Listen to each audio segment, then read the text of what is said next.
Friend, आप सभी का हमारे यूट्यूब चैनल ब्राइट बुद्धि में आप सभी का स्वागत है। तो आज हम पढ़ेंगे अध्याय 5।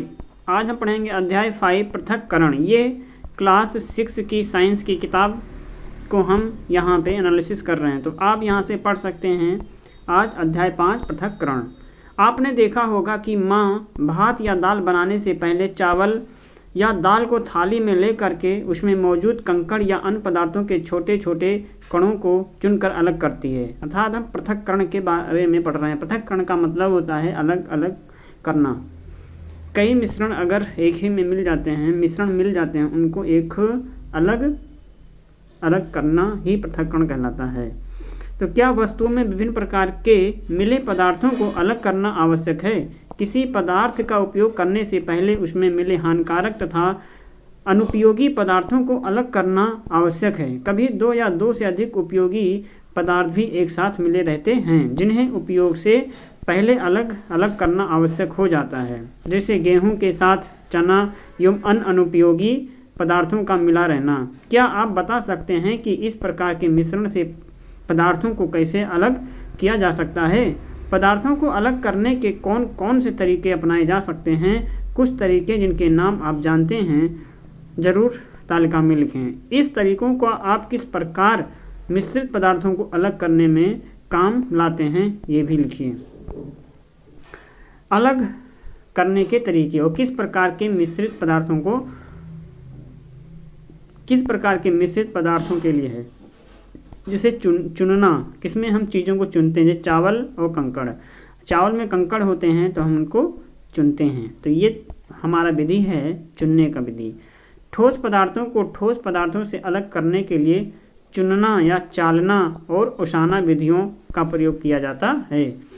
तो यहाँ पे ये नोट कर सकते हैं कि ठोस पदार्थों से अलग करने के लिए कौन से विधि हैं? चुनना, चालना या ओसाना विधियों से हम चीज़ों को अलग करते हैं। इस प्रकार कुछ विधियाँ कृषि में फसल कटाई से अन्न प्राप्ति के बीच अपनाई जाती हैं। क्या आप इनसे परिचित हैं? आइए इनकी चर्चा करें। जैसे कि दौनी या थ्रेसिंग जिसको कहते हैं। ठीक है, आपने धान गेहूं की तैयार फसल कटाई के बाद बोझे के रूप में खलिहानों में सूखते हुए देखा होगा। इन सूखी फसल की डंठलों से अनाज को अलग करने के लिए मशीनों से दौनी या अथवा थ्रेसिंग की जाती है। दौनी के कुछ पुराने तरीके भी प्रचलित हैं, जैसे फसल की डंठलों पर बैलों को चलाकर अनाज अलग करना, या कुछ डंठलों को मुट्ठी या कंडी बना करके सतह पर पटकना या डंडे की सहायता से पीटना। जैसे यहाँ पे डंडे की सहायता से पीटा जा रहा है और यहाँ पर उसके गंठल बना करके उसमें बैलों के द्वारा, डंठलों पे बैलों के द्वारा इस पे बैलों को चलाया जा रहा है। इसके द्वारा भी हम कर सकते हैं। बैलों से दौनी, अनाज की पिटाई के द्वारा, और थ्रेसिंग मशीन जो आप अक्सर खेतों में देखते होंगे। ओसाई भारी पदार्थ के साथ मिले हल्के पदार्थ को हवा की सहायता से अलग करने की प्रक्रिया है। आपने खलिहानों में दौनी के उपरांत अनाज से भूसे को अलग करने के लिए हवा की दिशा का ध्यान रखते हुए किसान को ओसाई करते देखा होगा। चालना एवं चुनना हाथों से। इसी प्रकार फसल से अन्न प्राप्त करने के लिए क्रम में चालना एवं हाथ से चुनकर अलग करने की विधियों का भी प्रयोग करते हैं। जैसे गेहूं एवं सरसों को चालकर अलग करते आपने देखा होगा। गेहूं अथवा धान की दौनी एवं ओसाई के बाद भी यदि उसमें मिट्टी, कंकड़, डंडी या भूसी आदि रह जाते हैं तो इसे चालन विधि से अलग कर लेते हैं। जैसे यहाँ पे देखते हैं, ये चुनना, लड़का क्या कर रहा है? चुन रहा है, और लड़की जो है चाल रही है। देख सकते हैं चित्रों के माध्यम से भी आप देख सकते हैं। पदार्थों के कुछ ऐसे मिश्रण भी होते हैं जिनका पृथक्करण सरलता से नहीं किया जा सकता। आइए कुछ उदाहरण देखते हैं। जैसे बालू से नमक अलग करना। अब हम बालू से नमक को अलग करने के लिए ये सरल विधि नहीं है जिससे हम आसानी से इन दोनों को अलग कर सकें।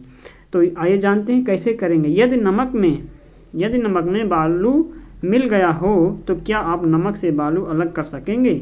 अलग अलग करने के लिए हमें इन गुणों का फ़ायदा उठाना होगा। आइए समझने की कोशिश करें। यदि रेत और नमक को पानी में डालें तो क्या दोनों घुल जाएंगे? कौन घुलेगा और कौन नहीं? जो पानी में घुल जाता है उसे घुलनशील तथा जो पानी में नहीं घुलता उसे अघुलनशील पदार्थ कहे जाते हैं। यहाँ पानी के लिए नमक घुलनशील तथा बालू अघुलनशील है। घुलनशील पदार्थ को अघुलनशील पदार्थ से छान कर अलग कर लेते हैं, फिर वाष्पन के द्वारा पानी से नमक को अलग कर लेते हैं। अब यहाँ के क्रियाकलाप की कैसे अलग किया जाएगा। एक गिलास तालाब या नदी का जल लें, इसे आधे घंटे के लिए छोड़ दें। जल का सावधानी पूर्वक अवलोकन करें। क्या गिलास की तली में कुछ ठोस पदार्थ दिखाई देते हैं? ऐसा क्यों हुआ? जल में अघुलनशील एवं जल से भारी कण पेंदे में जमा हो जाता है।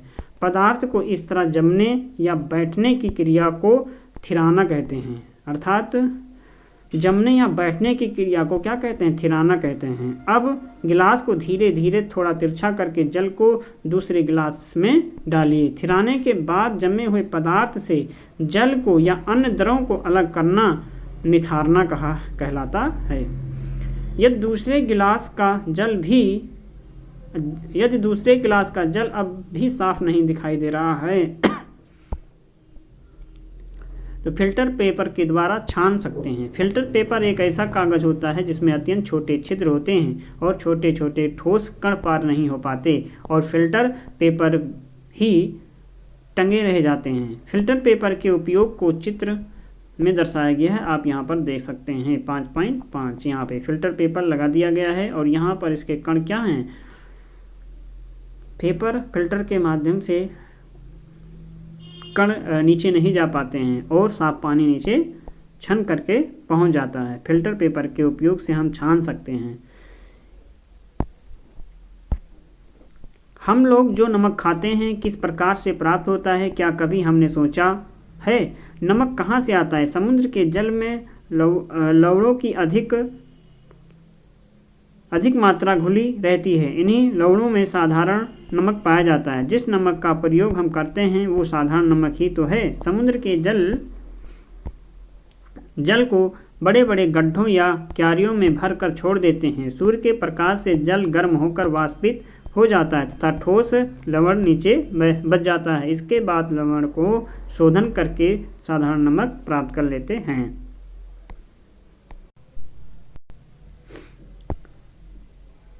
अब यहाँ देखेंगे इसके क्रियाकलाप की कैसे हम समुद्र से नमक को प्राप्त करते हैं।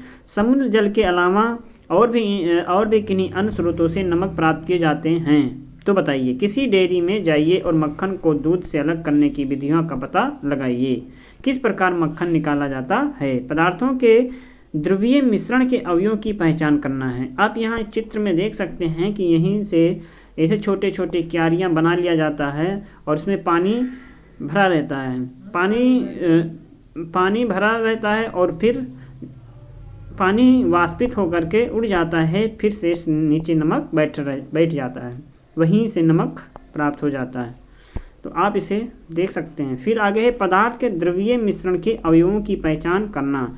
पदार्थों को अलग अलग पहचानने के इस तरीके का नाम आपने शायद ही कभी सुना हो, मगर क्रोमेटोग्राफी का तरीका है बहुत मज़ेदार।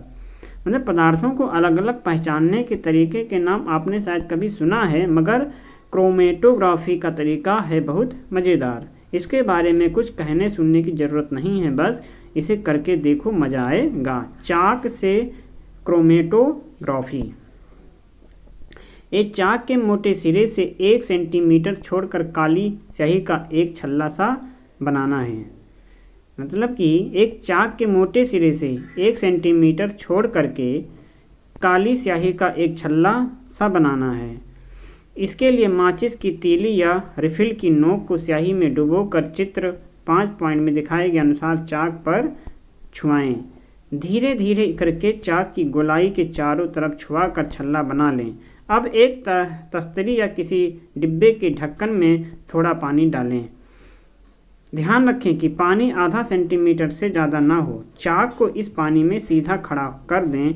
चाक पर लगी स्याही पानी में नहीं डूबनी चाहिए। अब इंतज़ार करें और देखें कि चाक की सफ़ेदी पर क्या गुल खिलने लगे। क्या पानी चाक पर चढ़ रहा है और क्या क्या हो रहा है। पानी के चाक के ऊपरी छोर तक पहुंचने से पहले ही चाक को पानी में से हटा लें। चाक पर नीचे से ऊपर तक कितने व कौन कौन से रंग दिख रहे हैं, अपनी कॉपी में चित्र बना करके दिखाएं। ये रंग कहाँ से आए। छन्ना कागज़ से क्रोमेटोग्राफी। छन्ना कागज़ से, जिस छन्ना कागज़ से हमने छानने का काम किया था उसे क्रोमेटोग्राफी भी हो सकती है। आइए करके देखें।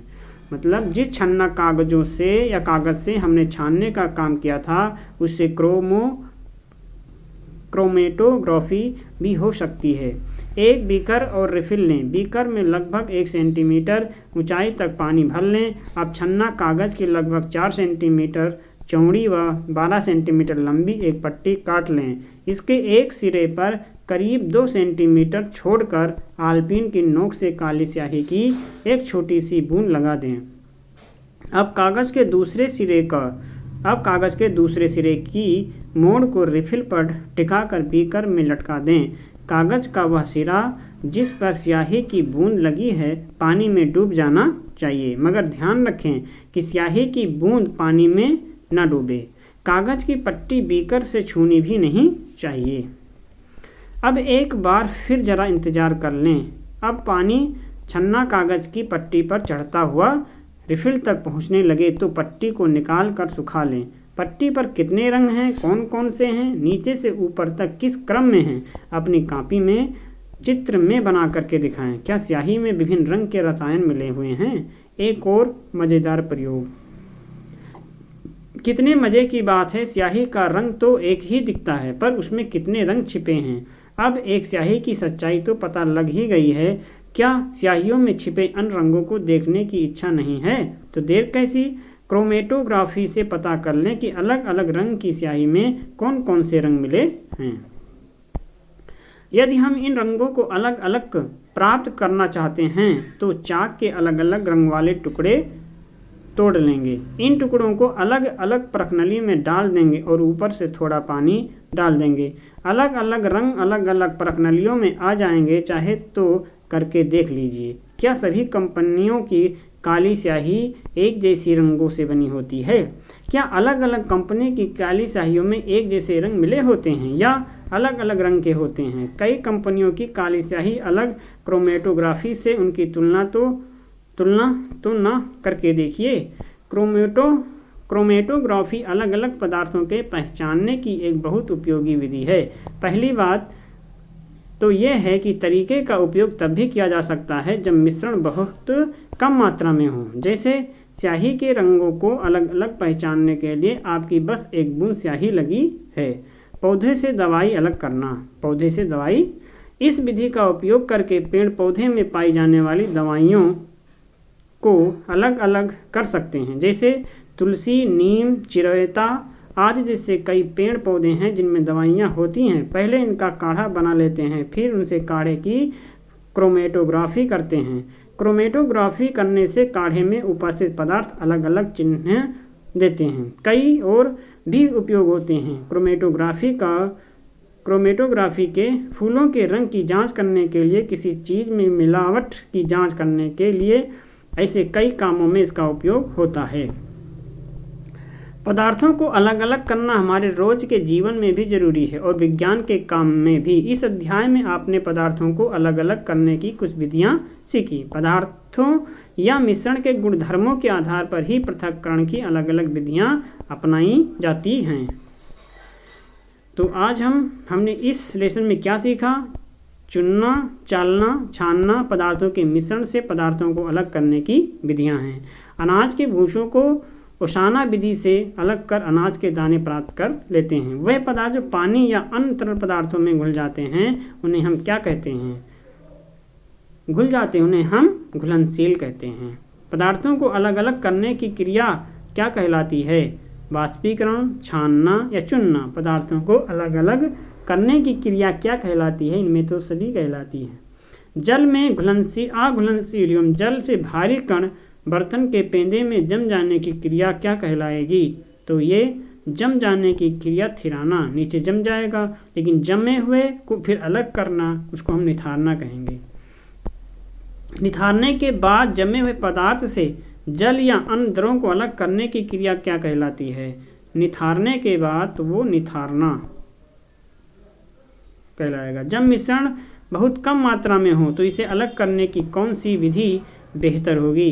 चुनना, चालना, निथारना या क्रोमेटोग्राफी होगी। जब मिश्रण बहुत कम मात्रा में हो तो इसे अलग करने की कौन सी विधि बेहतर होती है? तो इसे चुनना बेहतर होता है। तो बस आज के लेसन में बस इतना ही। अगर आपको वीडियो अच्छा लग रहा है तो आप वीडियो को लाइक, कमेंट और शेयर ज़रूर कीजिए। हम इसको आप सभी को बहुत डिटेल में इसलिए पढ़ा रहे हैं क्योंकि आप कहीं ना कहीं शॉर्टकट में पढ़े ज़रूर होंगे, तो इसलिए आप जब भी मन होता होगा या CRT पढ़ने के लिए तो आप भी सोचते होंगे कि हम बुक को सारी डिटेल में पढ़ें। तो ये वीडियो बस इसीलिए है, आप इसे डिटेल में पढ़ सकते हैं और अपनी संतुष्टि भी यहाँ से कर सकते हैं कि इस पाठ में क्या है। तो आप को वीडियो अगर अच्छा लग रहा है तो ज़रूर लाइक, कमेंट, शेयर कीजिए। तो हम मिलेंगे अब अगले अध्याय में। तो आप तब तक के लिए पढ़ते रहिए, मस्त रहिए। नमस्कार।